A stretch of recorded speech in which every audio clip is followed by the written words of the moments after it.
Right. Good morning, ladies and gentlemen, boys and girls around the world. Right. This is my Arsenal preview of today's game versus Newcastle at home. But before going to that, I would like to speak on what I spoke on the other day, and my video didn't get put out because there was too much stuff on my phone, so I had to delete a few things, and sadly my video didn't get put out. It's about Arsenal allowing,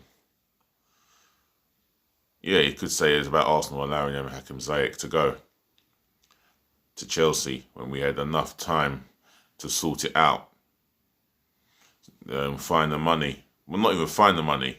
I mean, he's the sort of player that we should go for. Why didn't we bid for him? 40 million. Under that. And we didn't even bid for him. This sums up our club in a nutshell. Just always static. When everyone around us goes out and splashes the cash, we're always static. But before I continue with this, I would like to big up QRS from Walworth Road, Westmoreland Road. QRS Studio. That's on what road is it? Oh, it'll get to me. That's just off Westmoreland Road, QRS.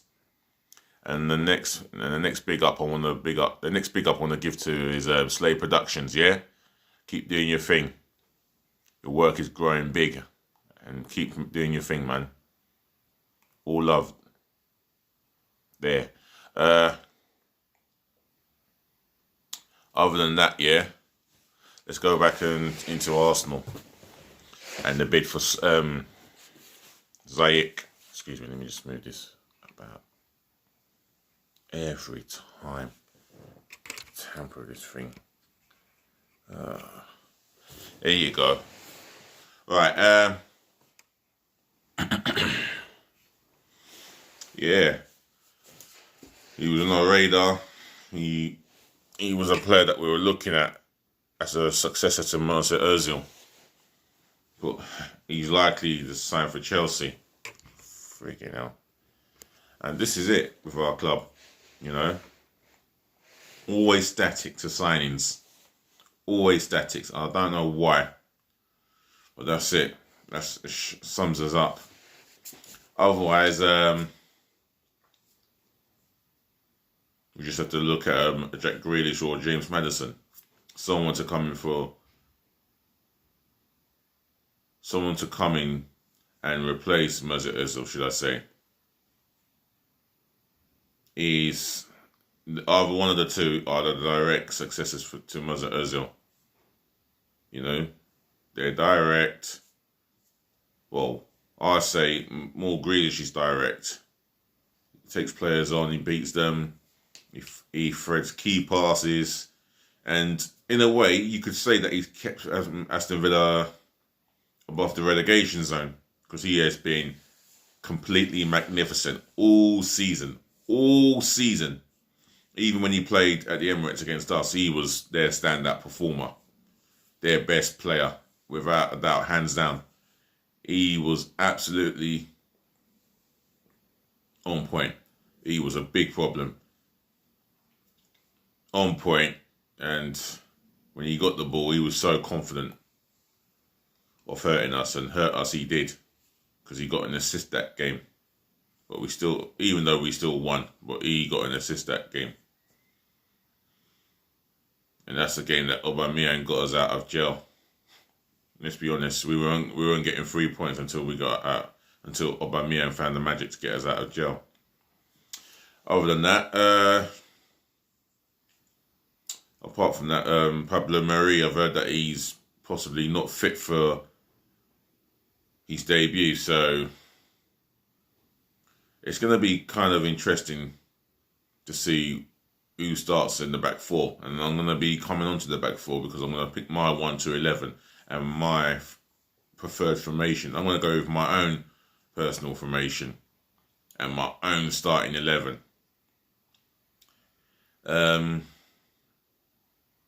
Shouldn't be hard, you know. I'll be at the game, and I'll be looking for a strong performance. I mean, I'll predict us to win by 2 to 3 clear goals today. I mean, the opposition Newcastle, they ain't no slouch. They've done well. They've been tipped for relegation. They've been tipped for relegation all season.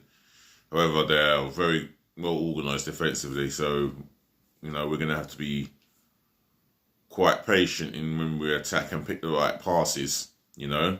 And when we haven't got the ball, someone like Almiron, don't show him on his left. Show him down the line. And what fucking pisses me off about defenders, goal side, it should be on the brain. It should be on the brain. You know a player is dangerous on his strong foot. Show him down the line. Show him down his weak foot. You know?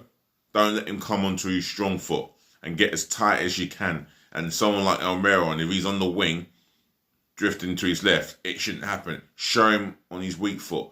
Get as tight as you can. Because on that left foot, it could punish us. He might have got 1 goal in 20 odd games after, but he could still punish us. You know?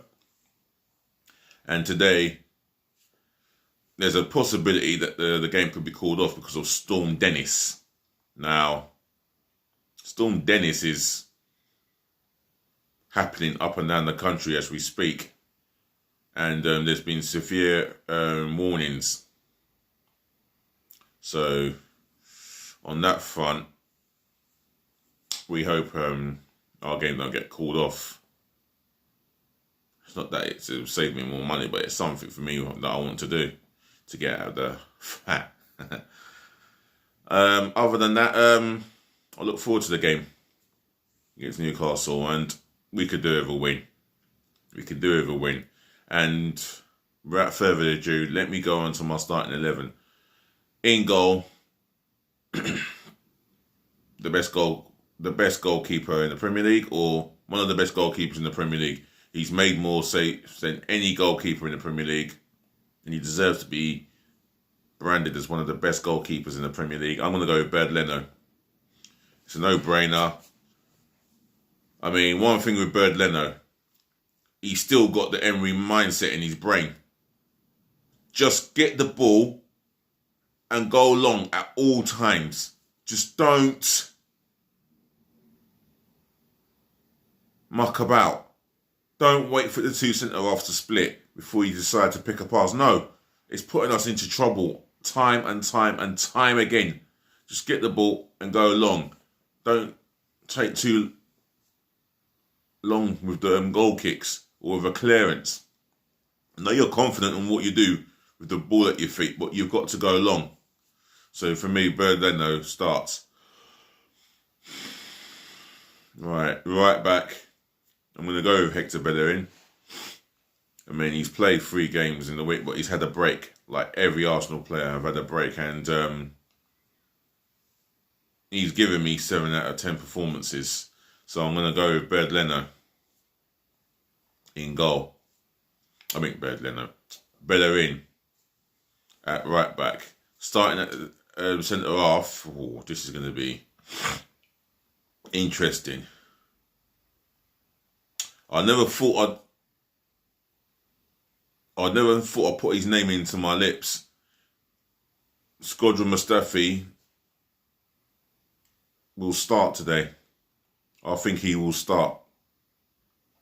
And the simple fact is, he's played well in the last couple of games, and Arteta seems to be getting a tune out of him. And that's one thing about Arteta. One of his main strengths is man-to-man management. And he is simply getting the best out of him. So I would go with Mustafi. And I think Arteta will go with him too. Alongside him, David Luiz. Yeah, he's been, well, after Chambers, he's been our best performing centre-half. I mean, he can be rash, he can make mistakes, but overall, he's performed magnificently well. So David Luiz will go in as centre half alongside Mustafi. Left back, I'm going to continue with Saka. Don't think Kolasinac is even ready for this fixture. In fact, he's ideally not what I would want in my team. I want Tierney back. And I'll be speaking of Tierney after my player selection, as I'm doing now, and after my match day review. But I'm going with Saka, so that's my back four sorted. Bellerin, Mustafi, Luis, and Saka. The two in the midfield, Torreira, that's a no-brainer. He covers every inch of that blade of the pitch. Puts in superb tackles, gets the ball, releases it quickly. And he does his job to a T. So Lucas Torreira in our midfield. He starts in front of that back four. Alongside him, Granit Xhaka. I mean, I would like to start Guendouzi alongside him. Trouble with Guendouzi is he doesn't know when to release the ball on time. And off the ball, where I won't say this about Xhaka so much, off the ball, he will commit a stupid foul. He doesn't know where, it's like he doesn't know when to commit a smart foul. He'll go and commit a stupid foul that will lead to a possible goal or lead to him getting a yellow card. And I'm going to go with Xhaka. The other choice is in front of them two. Let me finish off with Xhaka. Yeah, Xhaka's seemed to turn over a new leaf, and he's improved in his performances, and he's starting to release the ball a little bit quicker. So I'm gonna go with Granit Xhaka to play in front of to play alongside Torreira, but in front of the back four with Torreira. My midfield three on the right, I'm gonna go with Nicolas Pepe. Reece Nelson is being declared fit, but well done to him. But for me, Pepe looks likely to be a more threat, to be a bigger threat, and he's getting it together now gradually. You know, he's getting used to the English Premier League. He's bulked up in his legs, in his lower body, and that can only help him. So that can help him a lot. That can only help him a lot in his performances and his work rate as well. He can improve in that. So Pepe starts on the right. On the left, Gabriel Martinelli. What more do I need to say about this genius? This flamboyant individual. Off the ball, he's a workaholic. He fights. On the ball, he is tenacious, he's direct, and he's got a lot of goals in him. And for years to come, I think he'll be our number 9. I'll plan to play him as the number 9. If we're going to play a 4-2-3-1 or 4-3-3, he'll be involved. He will adapt. So, yeah, Gabriel Martinelli on the left. In the middle, I'm going to go Ceballos. I'm going to go Dani Ceballos. He's tricky. He's one hell of a top quality player. In fact, he's a class player on his day. Ball control on his day, second to none. In fact, A1. I haven't seen enough of him. He's been injured. He's coming back from injury, but he's been well looked after and he's trained well. And I hope he has trained well, along with every Arsenal player. He will be my number 10 for today's game. And in front of him, Aubameyang, no-brainer. There's no Lacazette because he's been dropped to the bench. That's where he deserves to be. He hasn't performed. He hasn't scored goals. Whereas Aubameyang, although he just came back from injury not so long ago, he must have trained well. And it seems to me Arteta has got them what's that word? He's got them focused, more focused. He's got them. He's got them as fit as they can be, and Aubameyang should be more focused, as fit as he can be. He's got them knuckling. He's got them settled down, and that's exactly what we need. And that's exactly what we need for today's game. So Aubameyang, yeah, you should start today, in my opinion. And that's my 4-2-3 made up. I don't know who the referee is. I haven't checked that one out, but I will do so once I come off this filming. And as for Kieran Tierney being linked with Leicester, no chance. We're a bigger club than Leicester. He joined for a reason, because he wants to help us get into the Champions League, and he will be heavily part of that. If Chelsea want to get Chilwell, good luck to him. If he's a Chelsea fan, then that's fine. Tierney will not be his direct replacement. It's not going to happen. I don't believe it's going to happen. It's all bollocks talk. Got to put it bluntly, haven't I? Otherwise, boys and girls, I hope to see you at the Emirates, ladies and gentlemen too, alike. Hope to get in there today. Give my opinion on AFTV if I can get on. And enjoy your Sunday, whatever it is you're doing. Do it well, do it safe, and come the end of the day, rest well. Peace and bliss for everyone.